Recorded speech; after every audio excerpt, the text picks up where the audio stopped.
I'm looking right at me now, but I'm not. I don't know where to look at. I don't know how to look at the camera to be talking to the audience. What dot? This dot here? That's how I talk to the audience, is that dot, that green dot right there. The green dot. I'm looking at the green dot.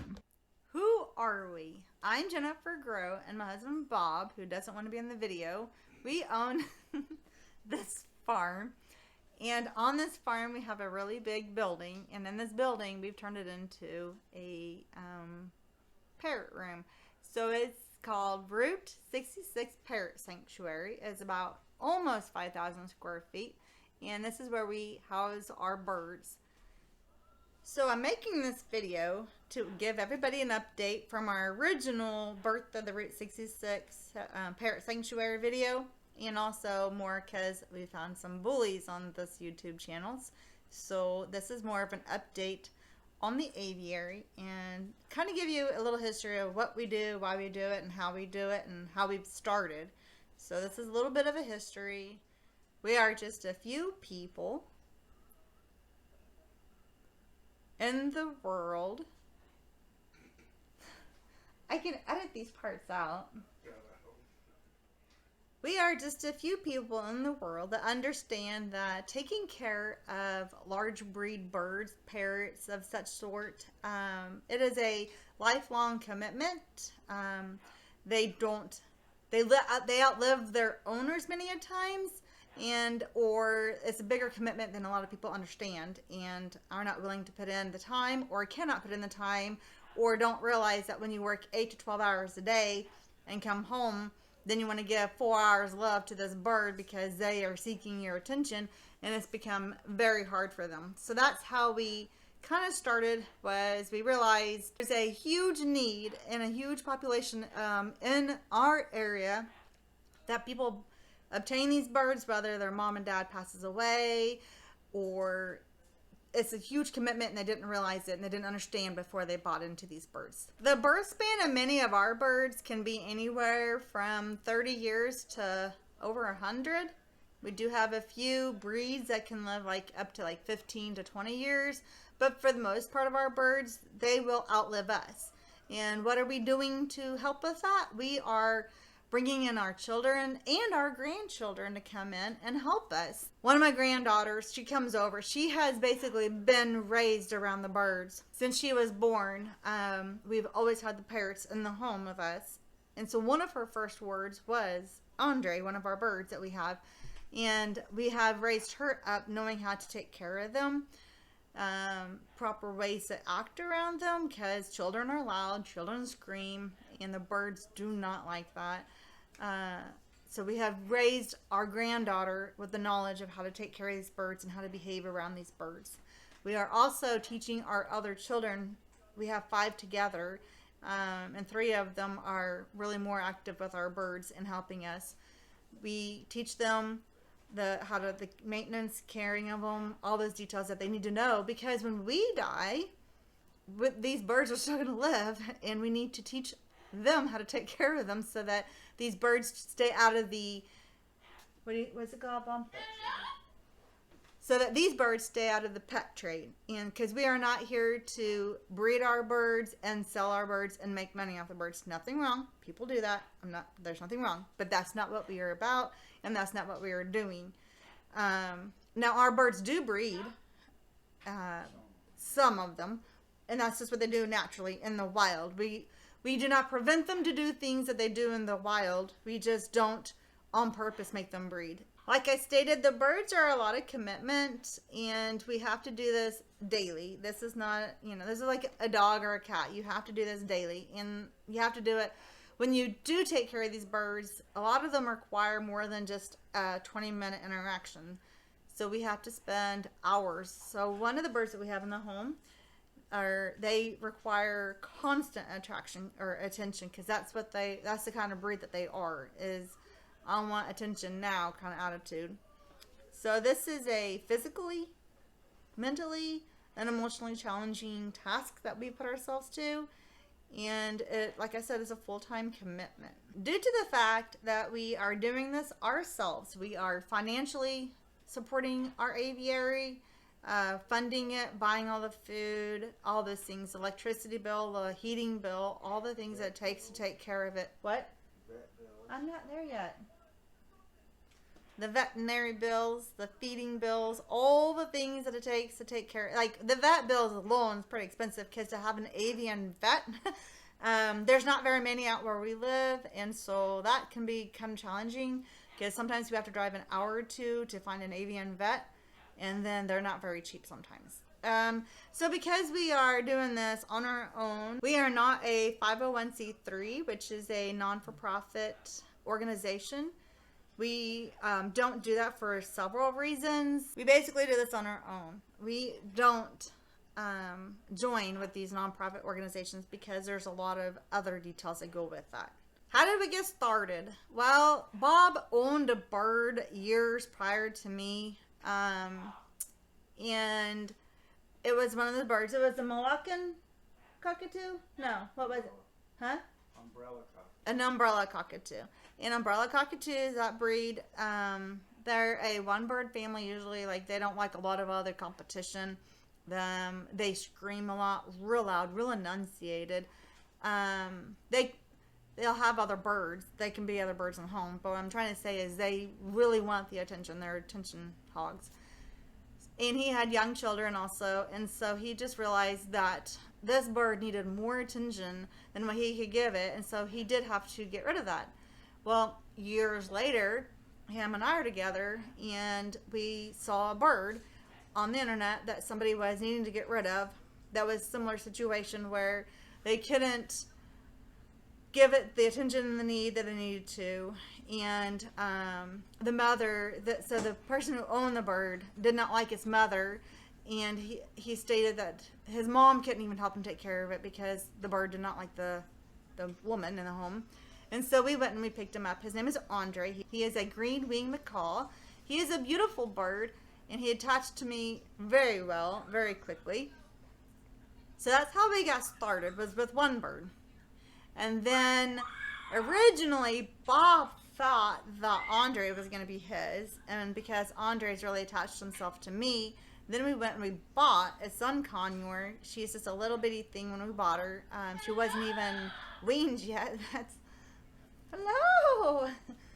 You guys, that's Sweet Pea. So anyways, we bought this little sun conure. Again, thinking maybe that one will be Bob's, and the sun conure really kind of popped up to me. So then he went out and we found Coco. And Coco and him bonded very, really well. And sad to say, Coco's no longer with us, and that still to this day brings tears to our eyes. We have a hard time with that one.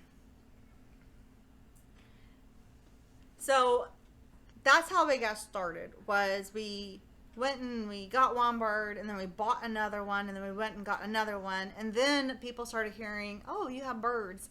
So one of my girlfriends I used to work with, she called me one time and said she has this bird, and she stated that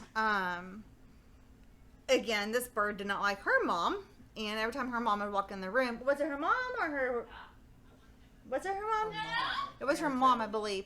But yeah, her parents had to move in with her, and this bird would bomb dash and go straight for their head and attack them.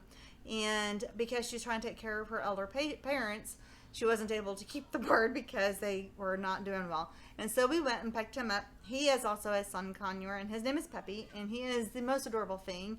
And I still know this friend. She still contacts me. We still talk about this bird all the time. But it's kind of how we got started. So one thing led to another. People like, oh, you have the birds. Oh, you can do this. Oh, you can do that. And so we kind of started picking them up. And then that's how we heard about Beaks and Wings. Beaks and Wings in Lenexa, Kansas they are a 501c3 non-for-profit organization. They are a parrot rescue, adoption, and education center, and that's kind of where we decided if we're going to do this, we need to get serious. We need to know how to take care of these birds. We need to know what we're doing, why we're doing it, how we're doing it, what we're doing wrong, so those kinds of things.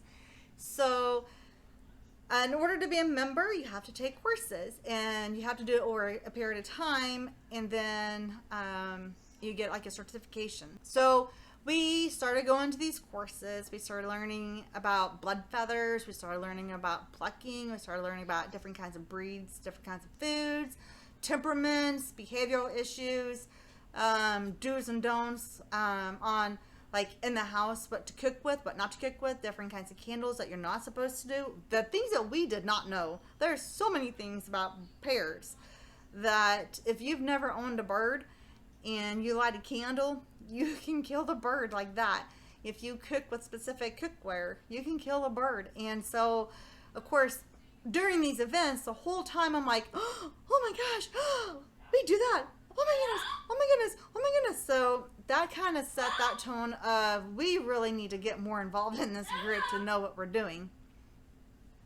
Hi, Sweet Pea. Hi. She's going to talk to us now. So that's kind of how we got started. Was with Beaks and Wings. We started taking more courses, kind of learning more what we're supposed to do, how we're supposed to do it. And then we also started meeting up with this friend named Sharon and her daughter Jennifer. They work at Just for Parrots. They are a phenomenal group of friends to have. She teaches us a lot of do's and don'ts, gives us the great mentorship that one would need. She's a little bit more local, and so she's easier to contact and get a hold of and go visit eye to eye. We can call the Beaks and Wings and we can see them, but it is a 2.5 to 3 hour drive to get there versus just seeing Sharon down the street. She is an amazing person. If you ever have any bird questions whatsoever, you can just go in there and she can help you out. That's what I said, Just for Parrots. I told them to. It was in Springfield. Oh, Just for Parrots, Springfield, Missouri. I know. Working on it. Okay, so like I said, she's a great mentor. Our plan is, like I stated, to keep teaching our children and grandchildren on how to care for these birds.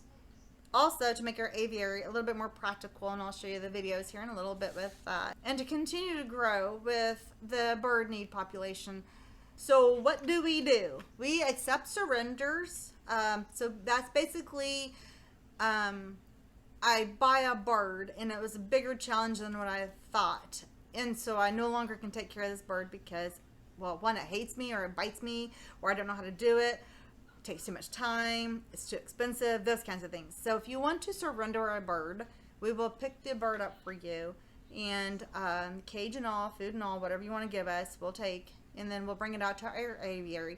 We first put them in like quarantine first, so that your bird doesn't contaminate our birds or vice versa. Also, we do that so they can get to know us. We spend a lot more time with that bird one-on-one, let them know us first, acclimate them into our system, and then we'll start slowly integrating them back out there with the aviary. If it is a special needs bird, for instance, Popcorn, she will live in our home forever, or a special spot in our heart that, due to her issues and other things like that, we will not send her outside with our aviary. She will be in our home.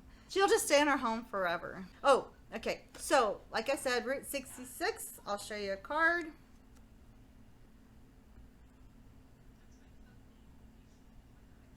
That might not be good. I'll take a picture and put it up. Anyways, what we do. We are a sanctuary. We adopt birds. We do take in surrenders. We do not foster and adopt out. So what that means is we do not rehab them and send them to a new place. We do not bring them in and breed and send them out and resell these birds. There are lots of people who do. Again, I don't care. We are their forever home. We keep them and we love on them. We spend a lot of time outside with them, and the ones that's in our home, it's a daily chore to go out there and clean water and make sure they have fresh water and food. And the food is expensive. All the things it takes to do this is very expensive. What can you do to help? I'll tell you what you can do to help. You can like, comment, share, subscribe. You can like, comment, share, and subscribe. You can share this video all you want to. Help me grow my, basically what I'm trying to do is get monetized so that it can help bring in more finances for us so we can do this better. We have the time. We just need more money, basically.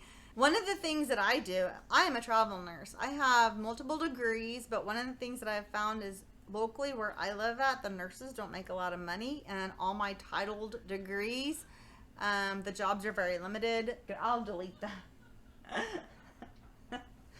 I can edit this all day long. My husband is a retired disabled veteran, and so he's at home all day. So like I said, he has all the time in the world to do this. I support it by financially going out and working as a travel nurse.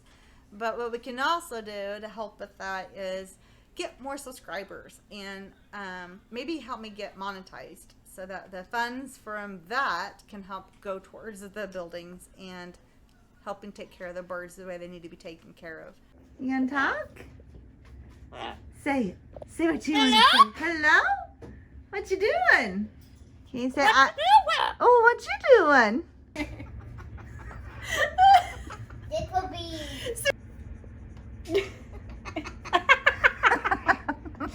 I got her to do it again. She's mocking me.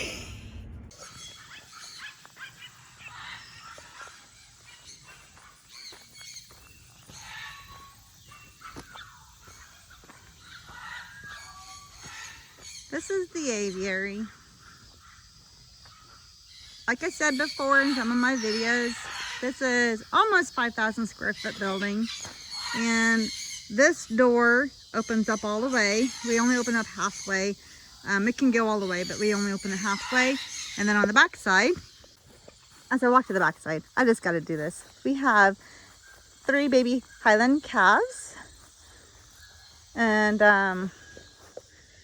and they're all up here eating. Hi, babies. So there's 1, 2, and then the back side of the third one is right there. Hello, babies. And one of the mamas is there. And that's Daddy. That's Whitey. He's a big dirty bull. And there's another mama. Just because. Hi, babies. He is filthy. And then the back side. This door opens up all the way, but we don't open it up all the way. We only open it up part of the way. And as you can see, the boxes that are in there, we buy our food from a friend who she gets it in bulk, and it's a lot cheaper for us to buy in bulk. So as you can see, these drums are full and these boxes are full. We have more boxes on the other side. And basically, they're all different kinds of food. We do get them out. The birds have special likes and dislikes. And I'll bring you back to the front side so you can see some of the other bird food, and we'll go from there. So like it was too loud. So anyways, the birds have likes and dislikes like any other animal you might have. And so we have different kinds of foods. We put them together, we mix them up, and we let them make a mess and throw out what they do and don't like.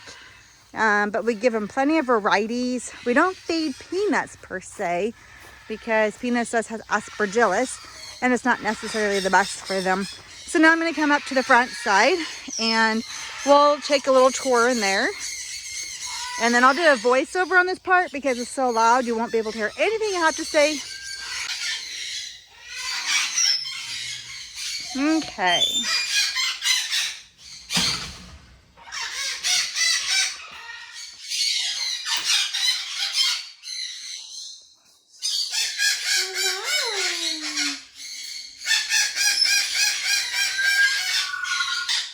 This is Paco and Priscilla. They have chosen to be together, so we scooted their cages together so they can have more freedom to be friends. They don't have to be, but they tend to get along together, so we just put them together. They still stay on their own cages, but sometimes they'll switch or be on the same cage, or they'll climb over here or down in there, wherever they want to be. They can walk around. Doors open. They have the doors open just for a little bit more airing them out in the summertime. In the wintertime, we're really good at, this room here stays real warm. This is what we call the warm room. And this door shuts, and that back door shuts too. So this is kind of like a warm room. This is where we keep the smaller birds or birds that need a little bit more attention. And hang in my little home.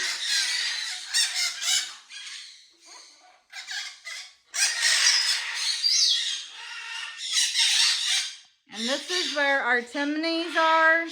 And they were a breeding pair when we got them, so we've left them together because they do best, because they are a breeding pair. When we bought them or got them, when we got them, they were a breeding pair. All right, so now let's go into the other warm room. And in this warm room, we have a heater in there. So in here, we use heaters in here in the wintertime. And in the summertime, we keep the windows and doors open so that they can get air and a breeze. There are windows in here also. And the heater's over there in the corner. As you can see, we have plenty of space. This is where our food area is, where we feed the smaller birds in here. And then we have plenty of space for them to be moved around and cleaned around. And we have more room if we need to, if we were to get more birds, smaller birds. So in the wintertime, those doors get shut so that it's easier to keep them warm. But in the summertime, everything's open so that they get plenty of breezeway. And we'll walk around and do an introduction of the birds. This is a pair of Quakers, and they came as a breeding pair also, and so we have a home in there for them. This is Miss Gilligan. She is a Congo African Gray. She has an injury to her foot, so we tend to keep her in her cage or let her walk around. During deep cleaning or lots of going on, we will keep the cages closed to keep them safe. This is Miss Robin. She is a spectacle Amazon. She also has an injury to her foot. This is Dexter. He is a black-capped conure. These are two Nande conures. This is Miss Skittles. She is a white-bellied Kaik, and she is the most adorable, loving little thing. If you ask my mom, Kelly, or Corey, they will disagree. She's a little bit upset with me because I normally get her out and love all over her, but I have all the doors open and she's very flighted. Ask my mom, Kelly, and Corey. She'll give you love, literally, all day long. And I just love this sweetheart.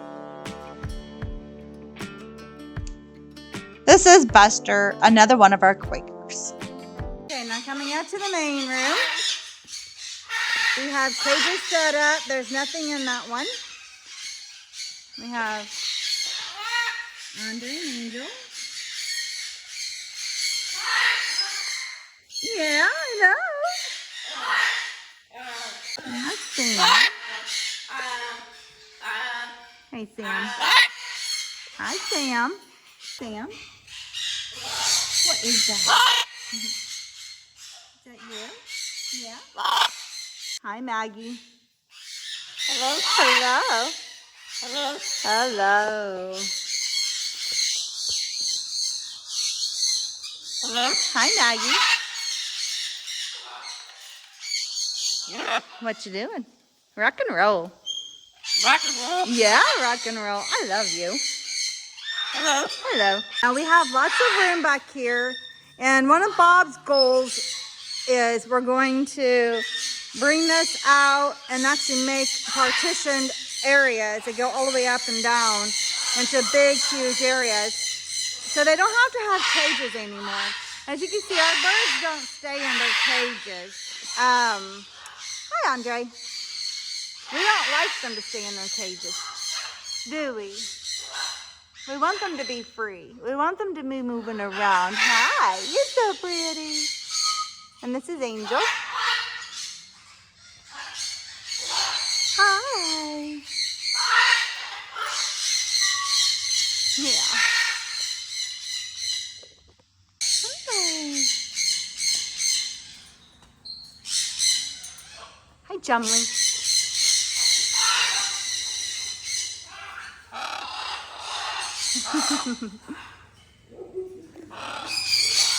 That's Tommy's cage. This is Poppy. Hi, Poppy. Oh.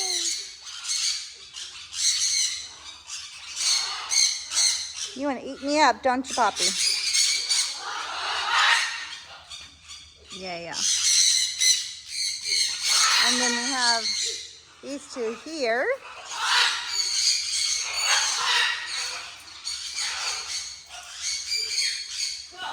So this is some of their food that we have.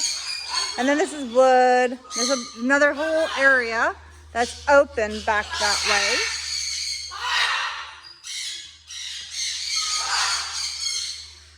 Very big. We still have storage on top. Up there, you can go up there and there's storage.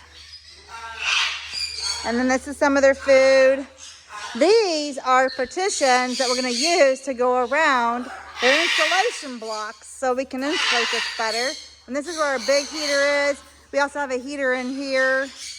Another heater over here. We have another heater over there. So in the wintertime, they can stay very, very warm. And then these are the conures.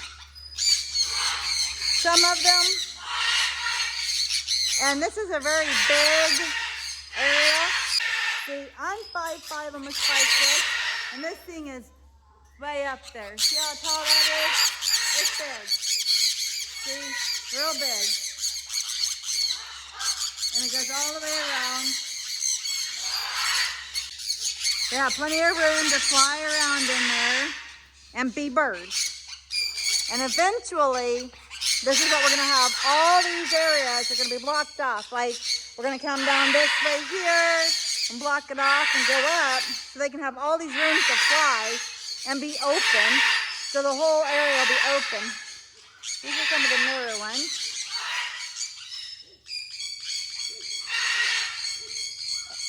And this is more bird food.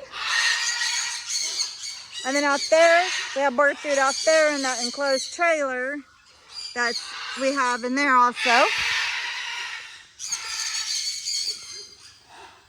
I'm gonna make this fridge. It doesn't work anymore, so we're gonna make it one of our storage areas so that we can also put more in there and keep it closed up. We have lots of, these need to be cleaned out and fixed. They're kind of broken. We have a lot of cages. We have a lot of cages back here. They just need either sanded down and redone, or missing parts, or they still work. We just don't have any use for them right now. So we store them back here. As you can tell, we don't come back here very often, but we do have plenty of cages. So if we do get some more birds that don't have a cage, we have supplies. We just need to get it put together and get them a new home. So like I said, we have plenty of room. We have plenty of supplies. We have lots of knowledge with these birds. We have plenty of cages. If we wish to get some more, we can make them their own little home, own little location if they don't have one. We have heat for them. We have air for them. They don't need air conditioning. We have specific areas that we mix their food and water, clean their stuff. They have their own home if they want, their cage, but they are free to move around at any given time. And just because the babies are now up here.